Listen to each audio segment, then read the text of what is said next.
guys, in this video we will discuss another topic from the chapter Human Health and Disease of class 12th NCERT for NEET purpose. The topic is cancer. In the previous two videos, जो पिछली दो videos है उसमें हम लोगों ने ads करा, उसके जितने भी एक्सपेक्टेड क्वेश्चंस थे आइदर वो एक्सपेक्टेड हैं या फिर जो इससे पहले कभी भी आए हैं, मैंने वो सारे डिस्कस कर लिए थे, सारे इंपॉर्टेंट पॉइंट्स आपको बता दिए थे।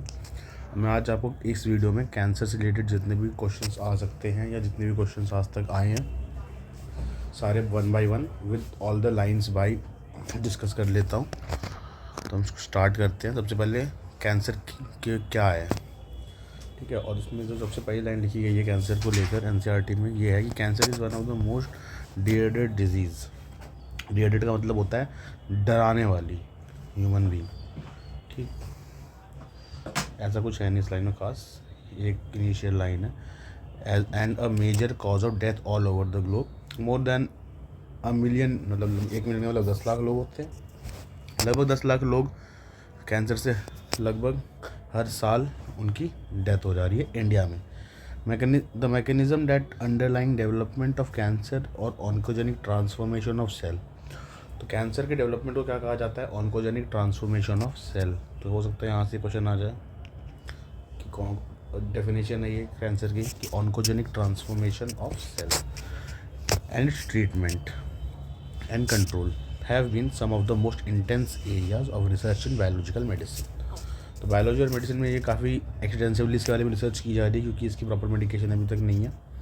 इन आवर बॉडी, जो हमारी बॉडी होती है, ह्यूमन सेल ग्रोथ, हमारी जो बॉडी होती है इसमें सेल ग्रोथ एंड डिफ्रेंसिएशन जो होती है हाईली कंट्रोल्ड और रेगुलेटेड प्रोसेस है। जैसे कि हमने पढ़ा है दूसरे चैप्टर्स में structure, cell structure and organisation in class 6 chapter of class 11th की जो सेल ग्रोथ और डेवलपमेंट है ये बहुत कंट्रोल्ड और हाईली कंट्रोल्ड और रेगुलेटेड मैकेनिज़्म है। और कैंसर में बस, और जो कैंसर होता है, कैंसर की जो सेल होती है उनमें यही होता है कि जो सेल्स होती हैं there is a break down of these regulatory mechanism. तो ये जो मैकेनिज़म्स है ग्रोथ वाली, यही मैकेनिज़्म जो होती है इन सेल्स में क्या हो जाती है? ख़त्म हो जाती है। तो अगर सेल्स की ग्रोथ और डिफरेंशिएशन की मैकेनिज़्म नहीं चलेगी तो सेल क्या करेगी? या तो ग्रो नहीं करेगी या तो एक्सटेंसिव ग्रो करेगी, बाहर बहुत ज़्यादा ग्रो करेगी। तो जो बहुत ज़्यादा जब कोई सेल ग्रो करती है तो उसे कैंसर कहा जाता है। तो normal sales show a property of contact inhibition. जो एक नॉर्मल सेल होती है वो एक प्रॉपर्टी शो करती है कॉन्टैक्ट इनहिबिशन, जिसके थ्रू क्या होता है, जब एक सेल यहाँ पर लगी है दूसरी सेल यहाँ पर लगी है तो इन दोनों के कॉन्टैक्ट की वजह से इन दोनों ने एक दूसरे की जो अनयूजुअल ग्रोथ की जो कैपेबिलिटी है उसको कंट्रोल करके रखा हुआ है। कि अगर मान लीजिए इस सेल ने अपनी कॉन्टैक्ट इनहिबिशन की प्रॉपर्टी लॉस कर दी कि दूसरे के कॉन्टैक्ट में होकर मेरे को अपनी ग्रोथ को इनहिबिट रखना है, दूसरे के कॉन्टैक्ट में होकर मुझे अपनी ग्रोथ को इनहिबिट करना है, तो ये जब इसको ये बात याद नहीं रहेगी तो फिर नए नए सेल्स बनाएगी, नए नए सेल्स बनाने लग जाएगी, है ना। ये मान ली हमारी सेल बी है और ये हमारी सेल ए है और ये सेल बी है। तो हमारी जो सेल बी है इसकी कॉन्टैक्ट इनहिबिशन की प्रॉपर्टी लॉस हो चुकी है, तो ये क्या कर रही है, ये ऐसे कर करके खूब सारी सेल बनाएगी, खूब सारी सेल से एक टिश्यू मास बनाएगी और ये टिश्यू मास से आगे जाके कैंसर कहलाएगा। By virtue of which contact the other cell inhibit the uncontrolled growth. Cancer cell appear to have lost this property. यही मैंने बताया कि जो कैंसर सेल होती है उसके अंदर ये प्रॉपर्टी क्या हो जाती है? ख़त्म हो जाती है। एज अ रिजल्ट जिसकी वजह से क्या होता है, cancerous cell just continue to divide and give rise to masses of cell called tumours. ठीक, क्या कहलाएगा? ट्यूमर। जब कैंसर सेल डिवाइड कर करके बहुत मिलियंस ऑफ सेल्स मिल जाएंगी और फिर वो दिखने लगेगी आपको सामने से, तो फिर वो क्या कहलाता है? ट्यूमर कहलाता है। ट्यूमर जो है बेसिकली 2 टाइप का होता है। तो ट्यूमर आर ऑफ 2 टाइप। कौन कौन से? एक होता है बेनाइन ट्यूमर, एक होता है मैलिग्नेंट ट्यूमर। बहुत इंपॉर्टेंट, दोनों ही वर्ड्स बहुत ज़्यादा इंपॉर्टेंट है। इनका क्लिनिकल रेलेवेंस अभी भी बहुत ज़्यादा है, सिर्फ क्वेश्चन पर्पज से नहीं, आगे भी इनका क्लिनिकल रेलेवेंस बहुत ज़्यादा है। नॉर्मली जो बेनाइन ट्यूमर्स होते हैं, अब ट्यूमर्स हो चुके हैं, सेल ने प्रॉपर्टी खो दी है, अब सेल प्रॉपर्टी खो रही है तो मतलब सेल डिवाइड कर रही है। कैसे डिवाइड कर रही है? इंडेफिनेटली डिवाइड कर रही है, कोई ग्रोथ नहीं है, ठीक है, ग्रो किए जा रही है, कोई रेगुलेशन नहीं है। तो वो सेल्स जो एक ही जगह पे कन्फाइंड है, बस वहीं ग्रो कर रही हैं, are confined at their original location and do not spread to other part. और ये नहीं कि यहाँ पे ग्रो करने के बाद यहाँ से कहीं और चली गई, फिर वहाँ की सेल वहाँ जाके ग्रो कर रही हैं। मान लीजिए ब्रेन में थी, ब्रेन से फिर लंग्स में चली गई, वहाँ जाके ग्रो कर रही है, उसका फिर इंटेस्टाइन में चली गई, वहाँ जाके ग्रो कर रही है। अगर ब्रेन की सेल नहीं थी तो ब्रेन में ही है, इसे कहा जाता है बेनाइन ट्यूमर्स, ठीक है। और ये बहुत ज़्यादा डैमेज नहीं करते हैं बॉडी में, बहुत लिटिल डैमेजेस करते हैं। तो कहाँ पर अगर हम क्वेश्चन देखें तो ये भी एक क्वेश्चन है कि कौन सी प्रॉपर्टी लॉस करती है सेल, ठीक है। और इसमें क्वेश्चन आएगा कि वो कौन सा ट्यूमर है जो स्टैटिक होता है, मतलब remain confined at the location and do not spread. तो इसका आंसर है आपका बेनाइन, थर्ड क्वेश्चन। उस इनके अगेंस्ट एक ट्यूमर होता है, इसको मैलिग्नेंट ट्यूमर कहते हैं। इसकी क्या खासियत होती है, जो मैलिग्नेंट ट्यूमर्स हैं on the other hand are the mass of proliferative cells called neoplastic tumour cells. अब जो न्यूप्लास्टिक का मतलब होता है न्यू, ठीक है। तो ये जो मैलिग्नेंट वाली होती हैं ये एक दूसरे से दूसरी जगह जाती हैं और रैपिडली ग्रोइंग होती हैं। These cells are grow in a very rapid, ये बहुत रैपिडली ग्रो करती हैं, इन्वेडिंग होती हैं और डैमेजिंग होती हैं सराउंडिंग टिश्यू को भी। एक जगह जाएंगी, वहाँ पे ग्रो करेंगी, इन्वेड करेंगी। अब सीधी सी बात है, जब एक से ज़्यादा सेल्स अभी ये काम कर क्यों रही हैं, सीधी ऑब्वियस सी बात है कि as this cells activity divide and grow they also starve for normal cells, starve the normal cells by competing for the vital nutrients। अब खाना तो सबको चाहिए, इन्हें भी चाहिए। अब अगर इस परिवार में ज़्यादा लोग हो गए हैं तो फिर खाने की कमी होगी तो क्या करेंगे, दूसरों का खाना छीनेंगे, बस यही करेंगे। तो सेल न्यूट्रिएंट्स के लिए ये दूसरी सेल से फाइट करेंगी, उन्हें मारेंगी, उनको डैमेज करेंगी। From such tumours reach distant site through blood, और ये ब्लड के थ्रू अलग अलग साइट्स पर पहुँच जाती हैं मैलिग्नेंट वाली, ठीक है। And wherever they get lodged in the body they start new tumor। जहाँ पहुँचती हैं वहाँ जाके फिर डिवाइड करती हैं, तब एक नया ट्यूमर बन जाता है। This property is called metastasis and it is the most feared property of malignant tumour. तो क्वेश्चन इज कि मैलिग्नेंट ट्यूमर की प्रॉपर्टी सबसे what is the most important property of malignant tumour, जिसके थ्रू जो उसे कहा जाता है मेटास्टैसिस। क्वेश्चन ये भी आ सकता है कि वो कौन सी प्रॉपर्टी है जिसके थ्रू सेल्स यहाँ से वहाँ जाती है और जाके दूसरे ऑर्गन्स को अफेक्ट करती है, मेटास्टैसिस। दूसरे सेल्स को इन्वेड करती है, मेटास्टैसिस। मूवमेंट जो होती है सेल्स की, कौन सा ट्यूमर मेटास्टैटिक होता है, तो इसका आंसर आएगा मैलिग्नेंट ट्यूमर। ये कई तरह के क्वेश्चन इसमें बन सकते हैं। आप हम देखेंगे कैसे what are the causes of cancer. तो transformation of a normal cell into cancerous neoplastic cell may be induced by physical. इसका जो ट्रांसफॉर्मेशन है, एक सेल जो कि नॉर्मल थी, जिसके पास कॉन्टैक्ट इनहिबिशन की प्रॉपर्टी थी, अब वो खत्म हो गई। कैसे खत्म हुई, तो वो इंड्यूस हुई। कैसे, फिजिकल भी हो सकती है, केमिकल भी हो सकती है, बायोलॉजिकल भी हो सकती है। और जिनके थ्रू इंड्यूस होती है उन्हें कहा जाता है कार्सिनोजेंस। जो लोग इसे करवाते हैं, जो केमिकल्स या फिर जो फैक्टर्स इस चीज़ को करवाते हैं, जिनके थ्रू ये चीज़ होती है, उन्हें कार्सिनोजेंस। तो कार्सिनोजेंस फिजिकल भी हो सकते हैं, कार्सिनोजेंस केमिकल भी हो सकते हैं और कार्सिनोजेंस बायोलॉजिकल भी हो सकते हैं। जैसे कुछ रेडिएशंस होती हैं जिसमें दो तरह की रेडिएशंस होती हैं, आयोनाइजिंग और नॉन आयोनाइजिंग। तो आपको आयोनाइजिंग में क्या याद रखनी है, एक्सरे और गामा रे। और नॉन आयोनाइजिंग रेडिएशंस में आपको क्या याद रखनी है, अल्ट्रावायलेट। ये जो है डीएनए को डैमेज करती हैं और न्यूप्लास्टिक ट्रांसफॉर्मेशन करती हैं। अभी देखो, अभी हमने वर्ड पढ़ा न्यूप्लास्टिक। न्यूप्लास्टिक का मतलब यहाँ पे क्या आएगा, बनाएंगे मैलिग्नेंट। न्यूप्लास्टिक का मतलब अगर वर्ड आ जाए कभी भी न्यूप्लास्टिक, तो न्यूप्लास्टिक का मतलब ये होगा तुम्हारा मैलिग्नेंट, मतलब ये मेटास्टैटिक करेगा, दूसरे पार्ट को जाएगा, तो मतलब ये फैटल है। ये है मोर डैमेजिंग वाला, मैलिग्नेंट वाला। न्यूप्लाज्म का मतलब है न्यू सेल फॉर्मेशन। तो दोबारा हो गया। The chemical carcinogen presents in tobacco smoke. Tobacco की स्मोक में होता है। And identified the major cause of lung cancer. Tobacco smoke major cause of lung cancer क्या है, टोबैको स्मोक। क्यों, जो कार्सिनोजेंस कहाँ प्रेजेंट है, टोबैको के स्मोक में। कैसा है, केमिकल। कैंसर कॉजिंग कुछ वायरसेस भी हैं जिन्हें हम ऑन्कोजेनिक वायरस कहते हैं। And have oncogenic viruses have gene called viral oncogene. कुछ कैंसर कॉजिंग वायरसेस हैं जिनको ऑन्कोजेनिक वायरसेस कहते हैं, उनके जिनको क्या कहा जाता है, viral oncogene. Furthermore several ये सब क्वेश्चन हैं। Radiations are questions. Chemical carcinogen of tobacco कहाँ से मिलता है, tobacco smoke is a question, ठीक है। ऑन्कोजेनिक वायरस को क्या कहा जाता है, इज अ क्वेश्चन। उसके बाद furthermore several genes called, कुछ और जीन्स हैं जिनको हम सेलुलर ऑन्कोजीन्स कहते हैं, जो सेल्स के अंदर होती हैं, उन्हें हम सी ऑन को कहते हैं, फिर हम उसको उन्हें प्रोटो ऑन्कोजीन कहते हैं। Has been identified in normal cell. ये नॉर्मल सेल्स के अंदर हमेशा रहती हैं। कौन सी जीन्स हमेशा रहती हैं नॉर्मल सेल के अंदर, सेलुलर ऑन्कोजीन और proto oncogene, but inactivated form में रहती हैं। When activated under certain condition, जैसे ही ये किसी कंडीशन में एक्टिवेट होंगी, ये क्या करेंगी, oncogenic transformation of the cell. तो ये सेल के अंदर क्या कर देंगी, ट्रांसफॉर्मेशन कर देंगी, कैसा, ऑन्कोजेनिक। और जैसे ही ऑन्कोजेनिक ट्रांसफॉर्मेशन होगा, हमने ऊपर देखा था कि ऑन्कोजेनिक ट्रांसफॉर्मेशन का मतलब क्या होता है। ऑन्कोजेनिक ट्रांसफॉर्मेशन का मतलब होता है development of cancer. Definition he cancer की ऑन्कोजेनिक ट्रांसफॉर्मेशन है। अब कैंसर का डिटेक्शन एंड डायग्नोसिस क्या है। तो cancer early detection of cancer is essential as it allows the disease to be treated successfully in many cases. Cancer detection is based on biopsy. सबसे पहले हम क्या करते हैं, बायोप्सी। उसके अलावा हम करते हैं हिस्टोपैथोलॉजिकल स्टडी, जो सेल्स होती है उनकी स्लाइड्स बना के फिर उसको हम माइक्रोस्कोप में स्टडी करते हैं ऑफ द टिश्यू को, जिस टिश्यू पे कैंसर हुआ होता है। एंड ब्लड का भी करते हैं, क्योंकि ब्लड कैंसर्स भी होते हैं, बोन मैरो कैंसर्स भी होते हैं, तो हम बोन मैरो करते हैं और बोन मैरो टेस्ट करते हैं। और increase count of cells in case of leukaemia. Leukaemia is cancer of WBC। तो बोन मैरोज में हमारी सेल्स बनती हैं, एरिथ्रोसाइट्स बनती हैं, ल्यूकोसाइट्स बनती हैं। तो ल्यूकोसाइट्स का नंबर चेक करने के लिए हम बोन मैरो चेक करते हैं कि कहीं ल्यूकोसाइट्स का नंबर तो नहीं बढ़ा। अगर ल्यूकोसाइट्स का नंबर बढ़ता है तो ल्यूकीमिया होता है, जो कि वाइट ब्लड कैंसर होता है, ल्यूकोसाइट का कैंसर होता है। अब हम बायोप्सी में क्या करते हैं, ये भी क्वेश्चन हैं तीनों कि क्या करते हैं हम लोग।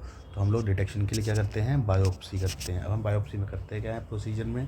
बायोप्सी में एक छोटा सा पीस होता है, उस पीस को लिया जाता है। Piece is suspected tissue is cut into thin sections. इसको बहुत थिन सेक्शंस में कट किया जाता है। मान लीजिए ये पीस है, इसको बहुत पतले पतले पतले सेक्शंस में कट किया जाएगा और उसको स्टेन किया जाएगा अलग अलग स्टेन से, और फिर इसको माइक्रोस्कोप में देखा जाएगा टेक्निक, और फिर इसको स्टेनिंग की जाएगी इसकी, और फिर इसको माइक्रोस्कोप में देखा जाएगा। Technique like radiography, use of x-rays, CT full form बहुत इंपॉर्टेंट है CT की, कंप्यूटेड टोमोग्राफी और MRI मैग्नेटिक रेजोनेंस इमेजिंग, ये भी बहुत यूज़फुल है nowadays to detect cancer in internal organs. अब हमें बाहर तो ट्यूमर दिख जाएगा, बट हमें बॉडी के अंदर का ट्यूमर तो नहीं दिख सकता। तो बॉडी के अंदर के ट्यूमर्स को देखने के लिए हम डिटेक्शन करेंगे MRI से और CT से। इनमें यहाँ पे इनकी फुल फॉर्म्स बहुत इंपॉर्टेंट है। CT की कंप्यूटेड टोमोग्राफी और MRI की क्या होती है, मैग्नेटिक रेजोनेंस इमेजिंग। अब कंप्यूटर टोमोग्राफी में हम एक्सरेज का यूज़ करते हैं। बहुत इंपॉर्टेंट क्वेश्चन कि हम CM में हम कंप्यूटर टोमोग्राफी, CT में हम क्या यूज़ करते हैं, और 3D इमेजेस बनाते हैं, ठीक है, ऑफ इंटरनल ऑर्गन्स। और MRI जो होता है uses strong magnetic field and non ionising radiations. Non ionising radiations कौन सी थी, याद करो, अभी मैंने ऊपर बताया था। Ionising radiation X-ray, gamma rays. Non ionising radiation are ultraviolet. तो फिर यहाँ से in magnetic resonance imaging, MRI, strong magnetic field और non ionising radiation like UV का हम यूज़ करते हैं for pathological and physiological change in live tissue के लिए। उसमें हम लाइव टिश्यू में होने वाले चेंजेस पढ़ते हैं। और CT स्कैन में हम 3D इमेजिंग करते हैं, इमेजेस बनाते हैं। अब antibiotic against cancer specific antigen are also use for detection of certain cancer. अब कुछ कैंसर के डिटेक्शन के लिए हमने एंटीबॉडीज़ बना ली हैं, ठीक है। अब जैसे ही मान लो मुझे सस्पेक्शन है कि किसी को कैंसर है तो techniques of molecular biology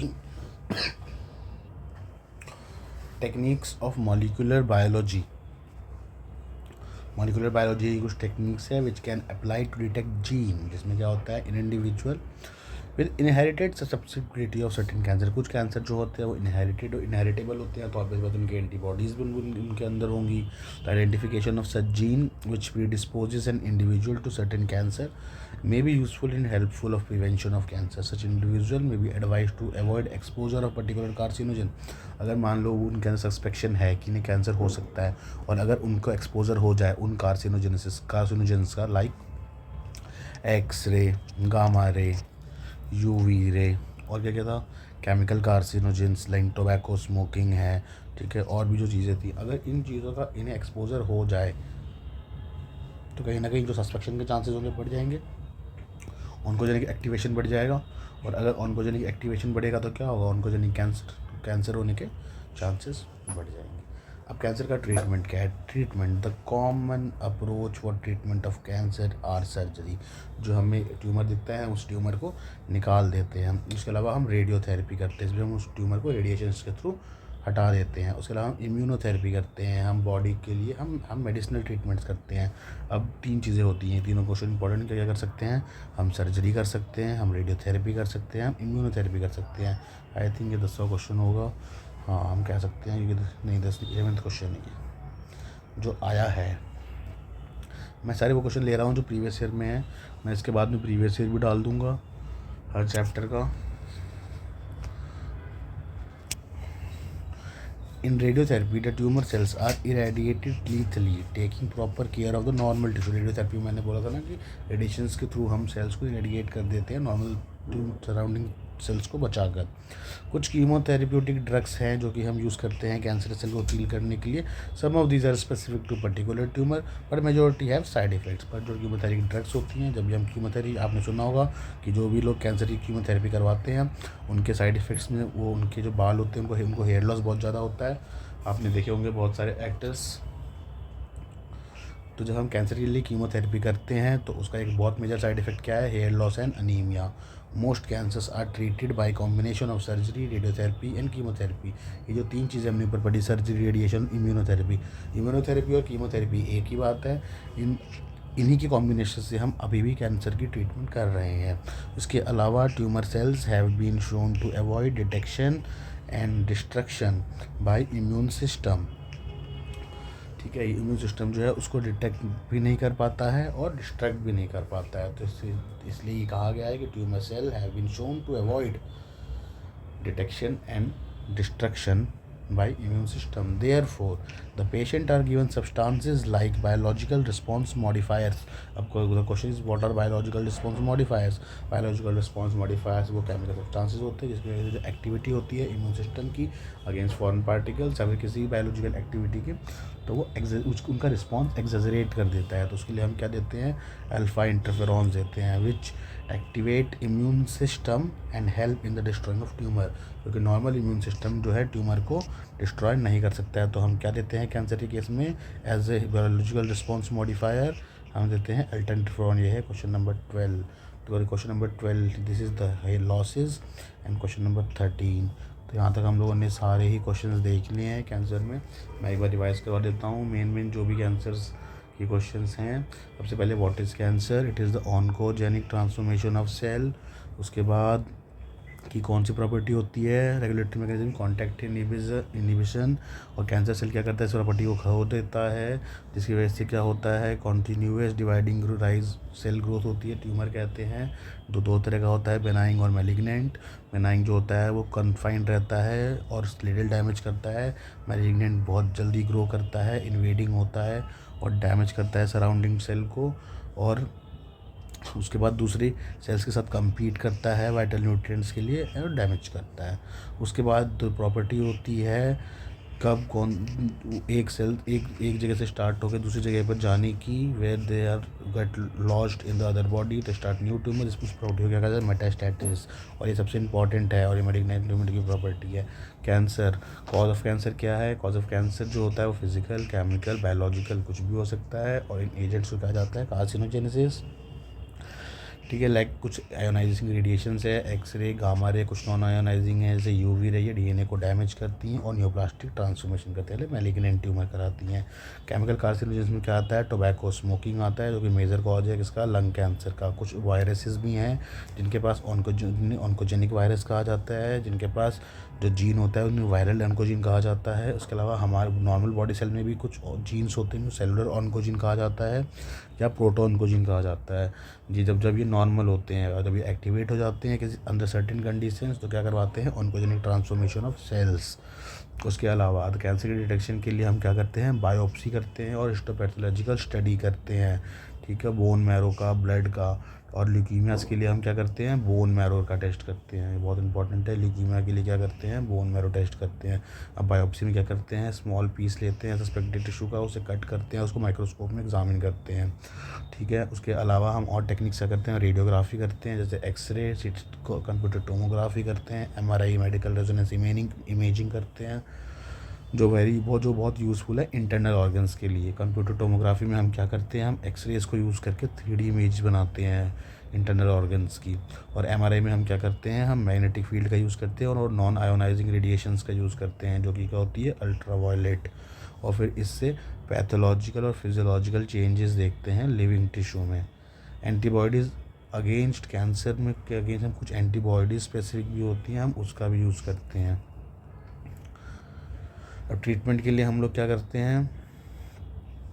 the most common approach, हम सर्जरी कर सकते हैं, रेडियोथेरेपी कर सकते हैं, इम्यूनोथेरेपी कर सकते हैं। सेवरल कीमोथेरेपी ड्रग्स जो होती है वो कैंसर को किल कर देती है। रेडियोथेरेपी कैसे लीथली इरेडिकेट करता है, टेकिंग प्रॉपर।